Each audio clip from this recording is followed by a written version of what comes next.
ಭಾಸತೆ ವಿಶ್ವಂ ಯತ್ಸುಖೇನ ನಮೋದತೆ. ನಮಸ್ತಸ್ಮೈ ಗುಣಾತೀತ ವಿಭವಾಯ ಪರಾತ್ಮ.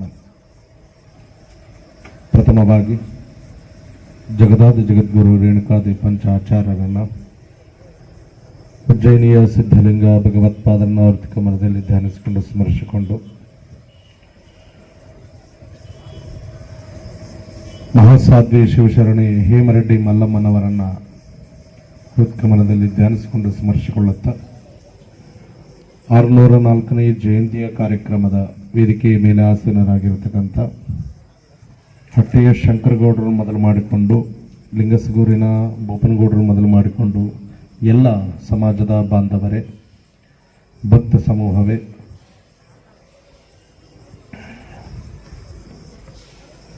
ಹಟ್ಟಿ ಪಟ್ಟಣದ ಸಮಸ್ತ ದೈವದ ಭಕ್ತರಂತವೇ, ತಾಯಂದ್ರೆ, ಮುದ್ದು ಮಕ್ಕಳೇ, ಸಮಯ ಅಭಾವ ಆದರೂ ಲೇಟ್ ಆದರೂ ಚಿಂತಿಲ್ಲ. ಇವತ್ತಿನ ವೇದಿಕೆ ಒಂಥರ ಸ್ಯಾಟಿಸ್ಫ್ಯಾಕ್ಷನ್ ಕೊಡ್ತಾ ಇದೆ ಅಂತಂದ್ರೆ ತಪ್ಪಾಗ್ಲಿಕ್ಕಿಲ್ಲ. ಒಬ್ಬರು ಹೇಮರೆಡ್ಡಿಯ ಚರಿತ್ರೆಯನ್ನ, ಇನ್ನೊಬ್ಬರು ಹೇಮರೆಡ್ಡಿಯ ಬದುಕಿನ ಕಾರಣಗಳನ್ನು, ಸಮಾಜಕ್ಕೆ ಕೊಟ್ಟಂತ ಕೊಡುಗೆಯನ್ನು,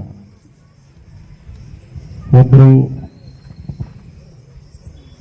ಸಮಾಜದ ಹಿರಿಮೆಯನ್ನ, ಇನ್ನೊಬ್ಬರು ಸಮಾಜದಲ್ಲಿ ನಾವು ಏನನ್ನ ಬಿಟ್ಟು ಬದುಕ್ತಾ ಇದ್ದೀವಿ, ಏನನ್ನ ತಗೊಂಡು ಬದುಕಬೇಕು ಅನ್ನೋದನ್ನ 4 ಸೂಕ್ಷ್ಮ ವಿಚಾರಗಳನ್ನು ತಮ್ಮೆಲ್ಲರಿಗೆ ತಿಳಿಸಿದ್ರು. ಇವತ್ತು ಬಹಳ ಕೊನೆಯದು ಬಹಳ ಇಷ್ಟ ಆಯ್ತು. ನಮ್ಮ ಬೋಪನಗೌಡರು ಹೇಳಿರೋದು ಲಿಂಗ ಪೂಜೆ ಸತ್ಯ ಕೂಡ ಹೌದು. ಇದು ನಮ್ಮ ರೆಡ್ಡಿ ಸಮಾಜ ಅಂತಲ್ಲ, ನಮ್ಮ ವೀರಶೈವ ಸಮಾಜ ಅಂತ ಬಂದಾಗ ಎಲ್ಲರಲ್ಲಿ ಎದ್ದು ಕಾಣತಕ್ಕಂತಹ ಒಂದು ದುರ್ಘಟನೆ ಅಂತಂದರೆ ತಪ್ಪಾಗಲಿಕ್ಕಿಲ್ಲ.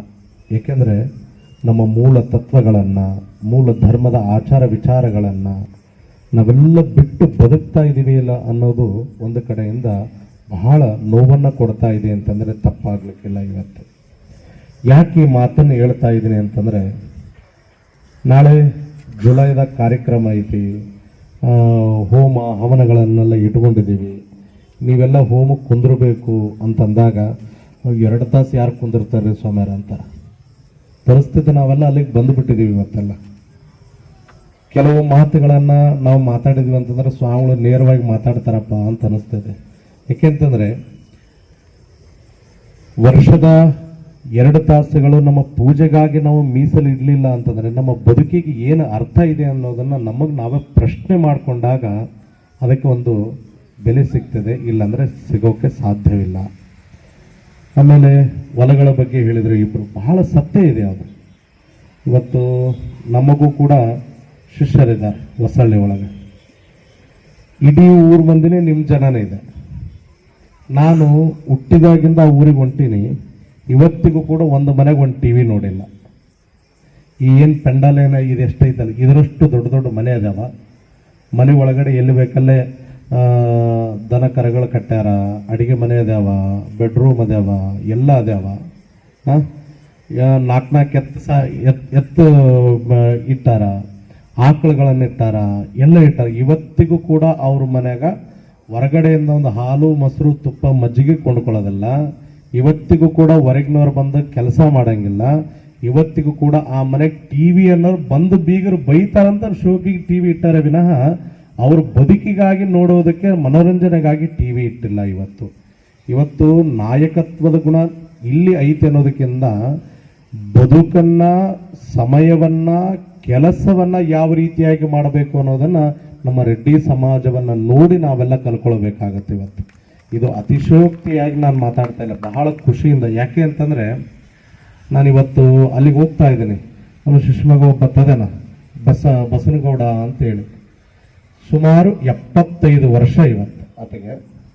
75 ವರ್ಷದ ಮಕ್ಕಳಿಗೇನು ಹೊಲ ಕೊಡಬೇಕಂತ ಕೊಟ್ಟಾನ, ತನಗೋಸ್ಕರವಾಗಿ 30 ಎಕರೆ ಹೊಲ ಇಟ್ಟಾನ. 30 ಎಕರೆ ಒಳಗೆ 5 ಎಕರೆ ನಿಂಬೆ ಮಾಡ್ಯಾನ, 5 ಎಕರೆ ಕಬ್ಬು ಮಾಡ್ಯಾನ, 10 ಎಕರೆ ತೊಗರಿ ಮಾಡ್ತಾನ, ಇನ್ನ 5 ಎಕರೆ ಉಳಿದು ಎಲ್ಲ ಫಲಗಳನ್ನು ಮಾಡ್ತಾನೆ. 5 ಎಕರೆ ಸುಮ್ಮನೆ ಎದಕ್ಕೆ ಇಟ್ಟಾನಪ್ಪ ಅಂದ್ರೆ ಜಾನುವಾರುಗಳಿಗಾಗಿ ಇಟ್ಟಾನ. ನಾನು ಆ ಊರಿಗೆ ಹೋದೆ ಅಂದ್ರೆ 3 ದಿನ ಇರ್ತೀನಿ. ಆ ಊರಾಗ ಭಾಳ ನೆಮ್ಮದಿರ್ತೀನಿ. ಆ ಊರಿಗೆ ಹೋದ್ರೆ ನೆಟ್ವರ್ಕೇ ಬರಂಗಿಲ್ಲ ನನಗೆ. ಏನರ ಮಾತಾಡ್ಬೇಕಂದ್ರೆ ತೋಟಕ್ಕೆ ಹೋಗ್ಬೇಕು. ಮತ್ತೆ ಬೆಳಗ್ಗೆ ಎದ್ದ ತಕ್ಷಣ ಸೀದಾ ತನ್ನ ತೋಟಕ್ಕೆ ಹೋದಾಗ ಸೀದಾ ಎಲ್ಲ ತೋಟ ಅಡ್ಡಾಡ್ತೀನಿ. ನಾನು ಬರಕತ್ತೀನಿ ಅಂತೇಳಿ ನಾನು 6 ಗಂಟೆಗೆ ಹೋಗ್ತೀನಿ ಅಂತಂದ್ರೆ ಆತ 4 ಗಂಟೆಗೆ ಹೋಗಿ ಅಲ್ಲೆಲ್ಲ ರೂಮ್ ವ್ಯವಸ್ಥೆ ಸ್ವಚ್ಛ ಮಾಡಿ ಎಲ್ಲವನ್ನ ಅಡ್ಡಾಡಿಸಿ ತೋರಿಸ್ತಾನೆ. ಸುಮಾರು 1 ಎಕರೆದಷ್ಟು ಏನು ಮಾಡೋಣ, ಒಂದು ಕೃಷಿ ಹೊಂಡ ಥರ ಕಟ್ಟಾನೆ ಇವತ್ತಿಗೂ ಕೂಡ. ಸುಮಾರು ನಮ್ಮ ಕರ್ನಾಟಕದಾಗ ಎಷ್ಟು ಭಾಗದ ಎಮ್ಮೆಗಳದಾವ, ಮುರ್ರಾ ಎಮ್ಮೆ ಆಗಿರ್ಬೋದು, ನಮ್ಮ ಎಲ್ಲ ತಳಿಗಳ ಆಕಳಗಳಾಗಿರ್ಬೋದು, ಸುಮಾರು 10 ರಿಂದ 15 ಎಮ್ಮೆಗಳನ್ನು, 20 ರಿಂದ 25 ಆಕಳಗಳನ್ನು ಸಾಕಿ ತಾನೇ ಇಬ್ಬರು ಗಂಡ ಹೆಂಡತಿ ಆಕೆ ತಾಯಿ ಅಂತ ನೋಡಿದ್ರೆ ಭಾಳ ವಯಸ್ಸಾಗೈತಿ, ಬಗ್ದಾಳ, ಅಕ್ಕಿನ ಹೋಗಿ ಹಾಲಿನದಾಳ. ಪ್ರತಿನಿತ್ಯ 50 ರಿಂದ 70 ಲೀಟರ್ನ ಹಾಲನ್ನ ಹಿಂಡಿ ಸ್ವಂತ ಬದುಕಿನಲ್ಲಿ ಸ್ವಂತ ಕೆಲಸದ ಮೇಲೆ ಮುಪ್ಪಿನ ಅವಸ್ಥೆಯಲ್ಲಿ ಬದುಕು ಮಾಡ್ತಕ್ಕಂಥ ಏಕೈಕ ಸಮಾಜ ಯಾವುದಾದ್ರೆ ಅದು ರೆಡ್ಡಿ ಸಮಾಜ ಅನ್ನೋದನ್ನು ಕೂಡ ನಾನು ಬಹಳ ಹೆಮ್ಮೆಯಿಂದ ನಾನು ಹೇಳಬೇಕಾಗತ್ತೆ. ಬಹಳ ಸಂತೋಷ ಆಗುತ್ತೆ. ಯಾಕೆಂದ್ರೆ ಬದುಕನ್ನ ಯಾವ ರೀತಿಯಾಗಿ ಬದುಕನ್ನ ತೋರಿಸ್ಕೊಡ್ಬೇಕು, ಈಗ ಹೇಳಿದ್ರೆ ಆಗ್ಲೇ ಒಂದು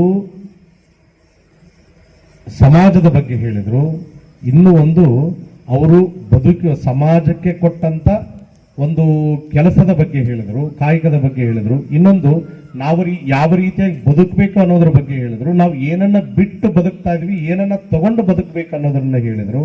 ಒಂದು ಮಾತನ್ನು ಸತ್ಯವಾಗಿ ಹೇಳ್ತೀನಿ ತಮ್ಮೆಲ್ಲರಿಗೆ, ಇವತ್ತು ಹೇಮರೆಡ್ಡಿ ಮಲ್ಲಮ್ಮ ಅಷ್ಟು ಎತ್ತರವಾಗಿ ಸೂರ್ಯಚಂದ್ರರು ಇರುವವರೆಗೂ ಕೂಡ ಇವತ್ತು ಕೀರ್ತಿ ಗಳಿಸಿದಾಳೆ ಅನ್ನೋದಕ್ಕೆ ಕಾರಣ ಏನು ಅಂತಂದ್ರೆ ಅವರು ಮಾಡಿಕೊಂಡು ಬಂದಿರತಕ್ಕಂಥ ಇಷ್ಟಲಿಂಗ ಮಹಾಪೂಜೆಯೇ ಬಿಟ್ರೆ ಬೇರೆ ಯಾವ ಶಕ್ತಿಯೂ ಅಲ್ಲ ಅನ್ನೋದನ್ನು ಕೂಡ ತಾವೆಲ್ಲರೂ ಅರ್ಥ ಮಾಡ್ಕೊಳ್ಳಬೇಕು. ನೀವು ವಿಚಾರ ಮಾಡಬಹುದು, ಎಲ್ಲ ಕಷ್ಟಗಳು ಬಂದವು. ಇವತ್ತ ತಾಯಿ ಕೊಟ್ಲಂದ್ರೆ 3 ವರ್ಷದ ಖರ್ಚಾಗಂಥದ್ದು ವರ್ಷದ ಖರ್ಚಾಗತ್ತೆ ಅಂತಂದ್ರು. ಆ ತಾಯಿ ಆ ಒಂದು ಇಷ್ಟಲಿಂಗ ಪೂಜೆಯಲ್ಲಿ ಸಹನಾಭಾವದಿಂದ ಬಂದದ್ದು ಬರಬೇಕು ಅಂತಕ್ಕಂಥ ಒಂದು ಸಹನೆಯಿಂದ ಅವಳು ಅದನ್ನು ಸ್ವೀಕಾರ ಮಾಡುವ ಮನೋಭಾವನೆಯನ್ನು ಇಟ್ಟುಕೊಂಡ್ಲಲ್ಲ. ಆ ಸ್ವೀಕಾರ ಮಾಡುವ ಮನೋಭಾವನೆ 10 ವರ್ಷದ ಶಿಕ್ಷೆ 1 ವರ್ಷಕ್ಕೆ ಇಳಿತದ. ಆ ಸ್ವೀಕಾರ ಮಾಡುವ ಮನೋಭಾವನೆ ನಮ್ಮದಾಗಬೇಕು. ಅದನ್ನ ನಾವು ಅರ್ಥ ಮಾಡಿಕೊಂಡಾಗ ಇವತ್ತು ಸಮಾಜದಲ್ಲಿ ಆಗಿರಲಿ, ವೈಯಕ್ತಿಕವಾಗಿ ಆಗಿರಲಿ, ಯಾವುದೇ ಆಗಿರಲಿ, ಆ ಒಂದು ಏನೇ ಸಮಸ್ಯೆ ಅಂತ ಬಂದಾಗ ಅದನ್ನು ಎದುರಿಸಬೇಕು ಅಂತೇಳಿ ಗಟ್ಟಿಯಾಗಿ ನಿಂತುಕೊಂಡು ಅದನ್ನ ಮೊದಲು ನಾವು ಸ್ವೀಕಾರ ಮಾಡಿದ್ವಿ ಅಂತಂದ್ರೆ ಗುಡ್ಡದಷ್ಟು ಇರತಕ್ಕಂಥ ಸಮಸ್ಯೆ ಕಡ್ಡಿಯಾಗಿ ಕಾಣುವುದರಲ್ಲಿ ಸಂಶಯವಿಲ್ಲ ಅನ್ನೋದನ್ನು ಕೂಡ ತಾವೆಲ್ಲರೂ ಅರ್ಥ ಮಾಡ್ಕೊಳ್ಬೇಕು. ಆ ಒಂದು ನಿಟ್ಟಿನಲ್ಲಿ ನೋಡಿಕೊಂಡಾಗ ಇವತ್ತು ಹೇಮರೆಡ್ಡಿ ಮಲ್ಲಮ್ಮನ ಜಯಂತಿಯನ್ನ ತಾವೆಲ್ಲರ ಆಚರಣೆಯನ್ನ ಮಾಡ್ಕೊಳ್ತಾ ಇದ್ದೀರಿ. ಬಹಳ ಸಂತೋಷ.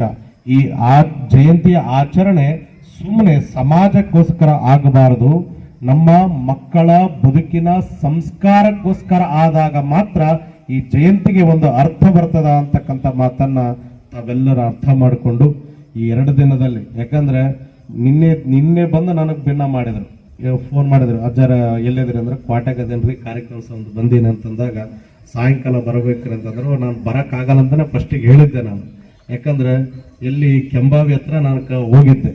ಆದರೆ ಅಲ್ಲೆಲ್ಲ ಬೇಗ ಮುಗಿಸ್ಕೊಂಡ ಮೇಲೆ ಫೋನ್ ಮಾಡಿದ್ರೆ ಅಜ್ಜಾರ 1 ತಾಸು ತಡಿತೀವಿ, ನೀವೇ ನಿಧಾನ ಬರ್ರಿ ಅಂತೇಳಿ ಹೇಳಿದಾಗ ಆಯಿತು ಅಂತೇಳಿ ಅಲ್ಲಿಂದ ಬಂದೆ. ಒಂದು ಸಂತೋಷ ಏನಪ್ಪ ಅಂದರೆ ಎಲ್ಲ ಸಮಾಜ ಒಗ್ಗಟ್ಟಾಗಿ ಇವತ್ತು ಮುನ್ನಡೆಸ್ತಕ್ಕಂಥ ಕೆಲಸ ನೀವೆಲ್ಲ ಮಾಡ್ತಾ ಇದ್ದೀರಲ್ಲ, ಈ ಒಗ್ಗಟ್ಟುತನ, ಇದರಲ್ಲಿ ಕಾರ್ಯನಿಷ್ಠೆ, ಕಾಯಕನಿಷ್ಠೆ, ಧರ್ಮನಿಷ್ಠೆ ಇದು ನಿಮ್ಮ ಮಕ್ಕಳಲ್ಲಿ ಮುಂದುವರಿಸಿದಾಗ ಈ ಜಯಂತಿಗೆ ಒಂದು ಅರ್ಥ ಬರ್ತದ ಅಂತಕ್ಕಂಥ ಮಾತನ್ನ ಹೇಳ್ತಾ ಈ ಒಂದು ಕಾರ್ಯ ಇನ್ನು ಯಥೇಚ್ಛವಾಗಿ ನಡೀಲಿ. ಧರ್ಮದ ಕಾರ್ಯ ಯಾವತ್ತಿಗೂ ನಿಲ್ಲಬಾರದು, ಸಾಂಗೋಪಾಂಗವಾಗಿ ನಡೀತಾ ಇರಬೇಕು. ಅದರಲ್ಲಿ ಒಂದು ಸ್ವಲ್ಪ ಹೆಚ್ಚು ಆಗ್ತಿರ್ತೈತೆ, ಕಡಿಮೆ ಆಗ್ತಿರ್ತೈತೆ.